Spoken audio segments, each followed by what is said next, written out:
बात है। लखनपुर नाम का एक छोटी सी गांव में मोहन नाम का एक व्यापारी रहता था।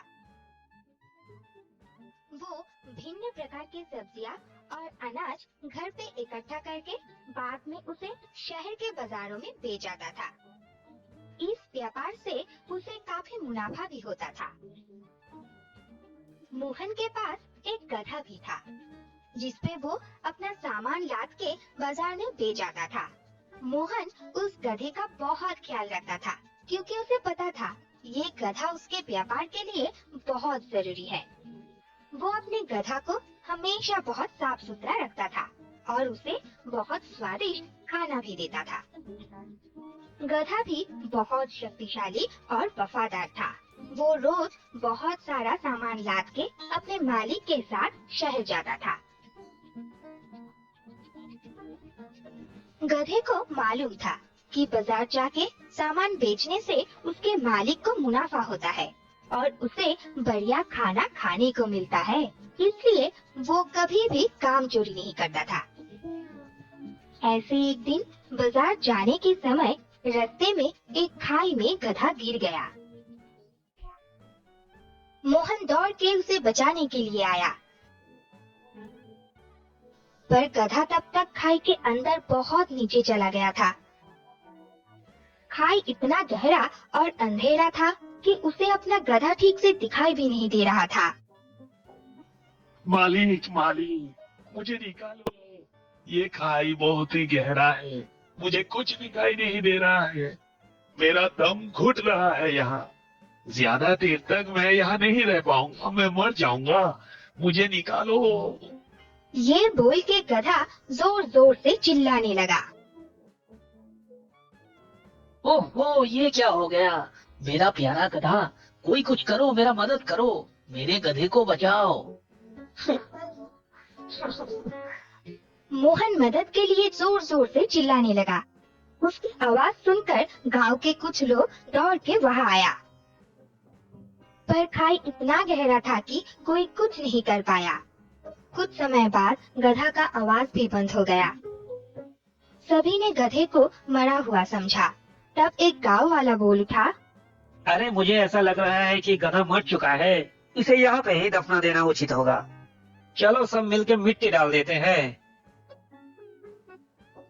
हाय हाय, मेरा गधा, तुझे मैं नहीं बचा सका, मुझे माफ कर देना। ये बोल के सभी मिलके खाई में मिट्टी डालना शुरू किया, पर खाई के अंदर गधा जिंदा था।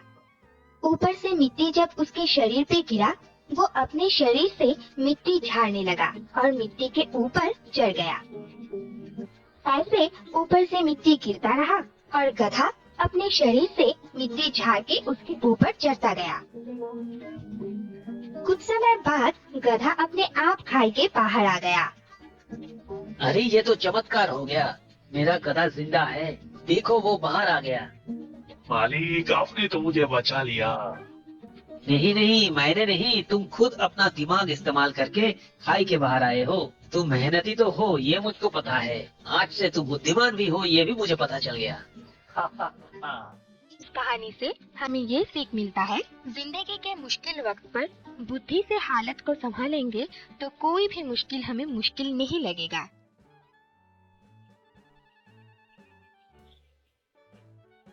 एक शाम की बात है।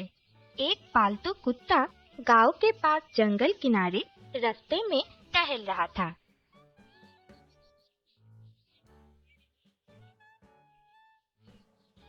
तभी उसके साथ एक बाघ का मुलाकात हुआ। 2 दिन से खाना ना खाने की वजह से बाघ बहुत कमजोर हो गया था। उसे चलने में भी तकलीफ हो रहा था। पालतू कुत्ता की तंदुरुस्त शरीर को देखकर बाघ कुत्ता को पूछा, भाई, तुम तो बहुत तंदुरुस्त हो, कैसे हुए इतना तंदुरुस्त? तुमको खाना कहाँ से मिलता है? जरूर बहुत स्वादिष्ट खाना खाते हो तुम, इसलिए इतना सुंदर और हट्टे कट्टे हो। तुमको देख के ऐसा लगता है तुमको खाना ढूंढने के लिए कोई कष्ट नहीं उठाना पड़ता। मुझे देखो, मैं 2 दिन से कुछ नहीं खाया, बूढ़ा हो गया हूँ, पहले की तरह रोज रोज शिकार भी नहीं कर सकते, इसीलिए रोज खाना भी नहीं मिलता। बाघ की ये हालत देखकर कुत्ता के मन में दया आया और वो बोला, हाँ, मुझको खाने का कोई कष्ट नहीं और मुझे रोज रोज खाना भी नहीं ढूंढना पड़ता। मेरे मालिक मुझको हर रोज 2 वक्त का खाना देते हैं और वो भी बहुत स्वादिष्ट। मैं जो काम करता हूँ, अगर तुम वो काम करने के लिए राजी होते हो तो तुमको भी 2 वक्त स्वादिष्ट खाना मिलेगा और फिर तुमको भी रोज रोज शिकार नहीं करना पड़ेगा। कुत्ता की ये बात सुन के बाघ बहुत उत्साह के साथ पूछा, क्या बोल रहे हो, सच में? काम के बदले में 2 वक्त का खाना मिलेगा? बताओ बताओ, क्या काम, क्या करना होगा मुझे? कुछ खास नहीं, सिर्फ रात को मालिक के घर पे पहरादारी करना पड़ेगा। ओ ये काम, ये तो मेरे बायात का खेल है। मैं राजी हूँ। रोज रोज ये खाने का कष्ट मुझसे और सहा नहीं जा रहा है। काम के बदले में अगर खाने को मिले तो और क्या चाहिए। चलो चलो, तुम्हारे मालिक के घर चलते हैं। कुत्ता और बाघ चलना शुरू किया। थोड़ी दूर जाने के बाद बाघ आश्चर्य होके कुत्ता को पूछा, भाई, तुम्हारे गले में ये क्या? कुत्ता हंस के बोला, ये कुछ नहीं, ये तो एक पट्टा है। अरे, दिन में तो मैं जंजीरों में बांधे रहता हूँ। कुत्ता की ये बात सुन के बाघ चलते चलते रुक गया और उससे पूछा, क्या क्या बोल रहे हो? तुम्हारे मालिक तुमको जंजीरों से बांध के रखता है? तब तो तुम अपने मर्जी से यहाँ वहाँ जा नहीं सकते। पर वो तो सिर्फ दिन के समय, शाम से तो मैं आजाद हूँ। तब मैं जहाँ मर्जी जा सकता हूँ। जब मैं जंजीरों में बांधे रहता हूँ तब मेरे मालिक मुझको बहुत प्यार करते हैं और मुझे खाना भी देते हैं। अरे बाप रे, ये तो बहुत डरावना बात बताया तुमने। मुझको ऐसा सुख नहीं चाहिए। मैं भोजन के लिए अपने आजादी का सौदा नहीं कर सकता। मैं ऐसे ही ठीक हूँ, जहाँ मर्जी वहाँ जा सकता हूँ। मुझे मेरे आजाद जिंदगी बहुत पसंद है। तुम ना ऐसा जिंदगी लेके खुश रहो। मैं तो जंगल में ही ठीक हूँ। ये बोल के बाघ वहां से चला गया।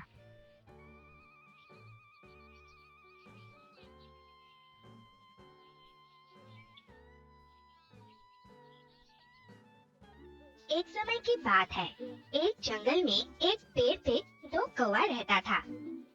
वो दोनों पति और पत्नी थे। उसी पेड़ के पास के पेड़ में एक बहुत ही डरावना सांप भी रहता था।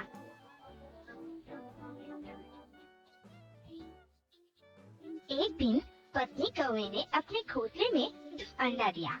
वो दोनों बहुत खुश हुए और मिलके अंडों का पहरादारी करने लगा।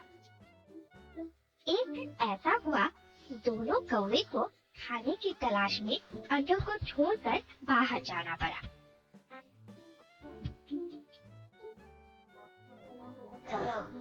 मैं कब से प्रतीक्षा कर रहा था कि कब ये 2 कौवा अपने अंडे को छोड़कर खाना ढूंढने के लिए बाहर जाए और मैं अंडा खा जाऊं। आज तो ये शुभ दिन आ ही गया।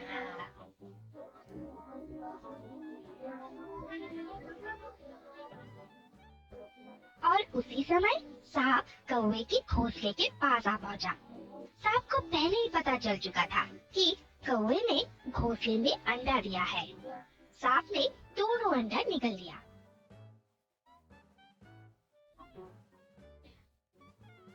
दोनों कौवा जब वापस घोंसले में आए तो देखा घोंसला खाली है, अंडा गायब है। दोनों कौवा बहुत दुखी और उदास हो गए। हाय हाय हाय, मेरा अंडा कौन चुरा लिया या फिर कोई खा गया? सुनो जी, ये क्या हो गया? यह कौन है हमारा दुश्मन? क्या करोगे रोके? उन्हीं को कौन टाल सकता है? कुछ दिन बाद कौवे ने फिर से अंडा दिया और इस बार वो दोनों पिछले बार से ज्यादा होशियार रहने लगा। अंडा कौन चोरी करता है या फिर खा जाता है, ये पता लगाने के लिए वो दोनों घोंसले की सामने वाले पेड़ में छुप गए। दोनों कौवा घोंसले में नहीं देखकर सांप फिर से अंडा खाने आया, पर इस बार सांप को रंगे हाथों वो दोनों कौवे ने पकड़ लिया। ओ, तुम ही हो जो हमारे अंडों को खा जाते हो। हम तुमको नहीं छोड़ेंगे। ओए, इतना काव काव कहके शोर मत मचाओ। तुम दोनों मेरा कुछ नहीं बिगाड़ पाओगे। तुम दोनों को जो करना है कर लो। मुझे भूख लगा था, इसलिए मैंने अंडा खा लिया। ये बोल के सांप वहाँ से चला गया। दोनों कौवा बहुत चिंतित हो गए, कैसे इस सांप से बचा जाए। तभी उन्हें अपने चालाक दोस्त लोमड़ी का याद आया और वो दोनों लोमड़ी के पास पहुंच गए। दोनों कौवा मिलके अपने सारी परेशानी लोमड़ी को बताया। अरे ये बहुत छोटा परेशानी है। मेरे पास एक तरकीब है जिसके द्वारा तुम दोनों इस सांप से छुटकारा पा सकोगे। सिर्फ एक छोटा सा काम तुम दोनों को करना पड़ेगा। मेरा बात ध्यान से सुनो। ये बोल के लोमड़ी अपना तरकीब कौवे को बताया। लोमड़ी के बात सुनकर अगले दिन कौवा महल के अंदर गया। महल के अंदर राजकुमारी सज रही थी। कौवे ने झट से राजकुमारी के गले के हार लेके वहाँ से उड़ गया। सिपाही, वो कौवा मेरे हार ले गया, उसे पकड़ो, उसके पीछे जाओ, हार वापस लेके आओ। सिपाही भी कौवे के पीछे पीछे भागा। कुछ दूर जाने के बाद कौवा हार सांप जहाँ रहता था वहाँ डाल दिया। सिपाही सांप के दिल पर डंडा मारता रहा। तभी सांप बाहर निकला और उसके गले में राजकुमारी की हार लटक रहा था। सिपाही डंडा मार मार के सांप को मार डाला और हार लेके वहाँ से चला गया।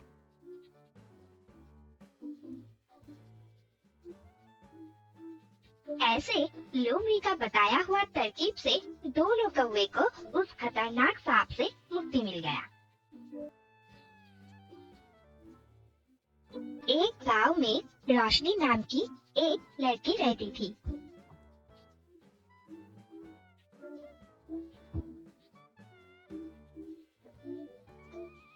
एक दिन बाजार से घर आते समय उसे एक घड़े का दुकान दिखा और वो वहाँ से अपने लिए 2 घड़ा खरीद लिया। वाह, कितना सुंदर घड़ा है ये 2 घड़ा मैं पानी ले आने के लिए इस्तेमाल करूँगी।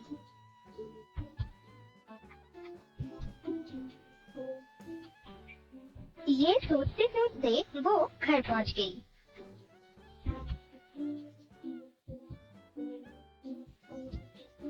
अगले दिन सुबह वो पानी ले आने के लिए जब घड़ा लेने गई तो देखा एक घड़ा थोड़ा टूट गया है। ये देखकर पहले वो दुखी हुई, पर फिर भी वो दोनों घड़े को लेकर पानी लेने के लिए गई।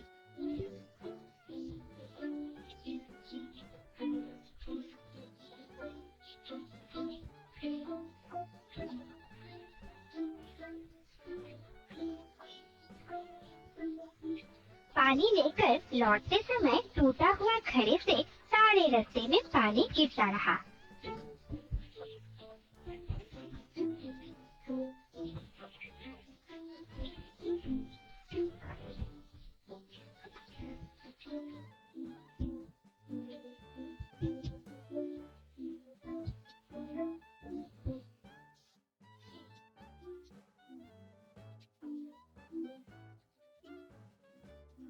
जब वो घर लौटी तो एक घड़े में पूरा पानी और एक घड़े में सिर्फ आधा ही पानी बचा था।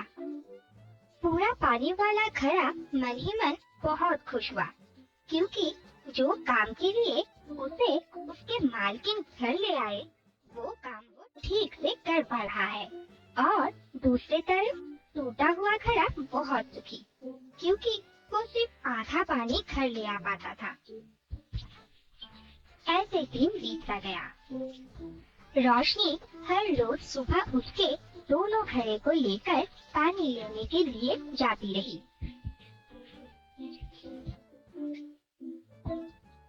ऐसे एक दिन पानी लेके घर लौटते समय अच्छा घड़ा टूटा हुआ घड़े से कहा, अरे सुनो, को क्या कोई लाज शर्म नहीं है?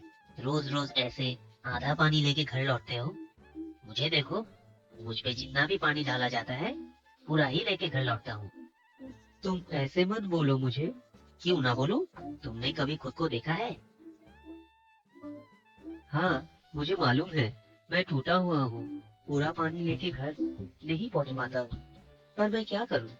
क्या करूँ मतलब? तुम अपने काम से विश्राम ले लो। कब तक ऐसे टूटा हुआ शरीर के साथ चलोगे? ये बात सुन के टूटा घड़ा बहुत दुखी हुआ और सोच लिया घर जाके मालकिन से अपने काम से विश्राम लेने के बारे में बोलेगा। घर जाके टूटा घड़ा अपनी बात रोशनी को बताया। क्या आपको पता है मैं टूटा हुआ हूँ? क्यों आप मुझे रोज पानी ले आने के लिए ले जाते हैं? मैं आपसे माफी चाहता हूँ। इतने दिनों तक मैंने आपका बहुत पानी बर्बाद किया है। मुझे आप फेंक दीजिए, मैं अब कोई काम का नहीं। टूटा हुआ घड़े का मायूसी और उदासी भरा बात को सुनकर रोशनी ने उसे कहा, तुम ऐसे क्यों सोच रहे हो? अपने आप से इतना मायूस मत रहो। तुमको पता भी नहीं है तुम क्या कर पाते हो। अच्छा, मेरी बात सुनो। कल जब हम पानी लेने जाएंगे तब तुमको कुछ दिखाऊंगा। अगले दिन जब रोशनी दोनों घड़े में पानी लेके घर लौट रही थी, तब वो टूटा हुआ घड़े से पूछा, कुछ समझ में आया? नहीं समझ में आया। तुम्हारी तरफ खिलते हुए फूल को देख रहे हो? ये सब इतना खिला हुआ क्यों है? तुमको मालूम है? तुम्हारी वजह से। मेरी वजह से? तुमको खरीद के जब घर लाया था तभी से मुझे पता है कि तुम टूटा हुआ हो।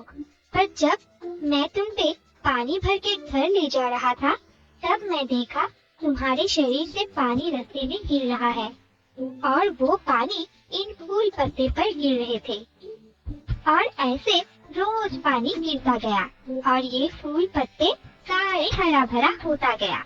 सारा रास्ता फूलों से खिलने लगा। तभी मुझको समझ में आ गया था तुम कितने काम के हो। रोशनी की बात सुनकर टूटा घड़ा बहुत खुश हुआ। ये कहानी से हमें ये समझ में आता है, जो जैसा है उसे वैसे ही स्वीकार कर लेना चाहिए और उसकी अच्छाई की तरफ ध्यान देना चाहिए।